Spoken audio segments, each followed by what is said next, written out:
Hey, it's Isaac with Release Cleaner, and we're here today to clean the stain out of some office carpet.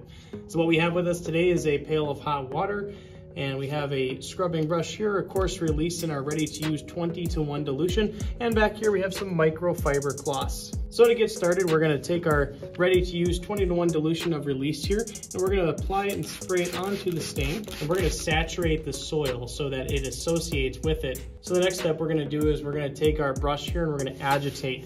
We just want to get that Release worked right down into the soil. So the third step, what we're going to do is we're going to grab one of our microfiber cloths here, and we're going to put it in our warm water. You want to get it really wet, but then you're going to squeeze it out, and you want a little bit of water left in here, but not soaking. So then we're going to take and again agitate. We're going to scrub this water onto the soil, onto the stain on the carpet. And this is already shaping up to be one of the cleanest spots in the room. So what we're trying to do is we're trying to remove the Release with the soil associated to it from the carpet. So additionally, what you want to do is you want to try and have a bucket of clean water as well and not use the dirty water that you're soaking up from the carpet.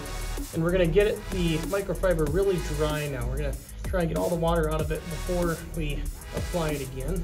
So once we have most of the Release off of the surface, we're going to take our dry microfiber and we're going to try and soak up as much of the water and stuff as we can out of the carpet.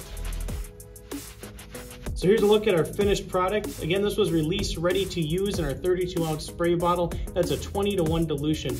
Look at the color on this carpet, and it got that stain right out. Check out ReleaseCleaner.com for more information.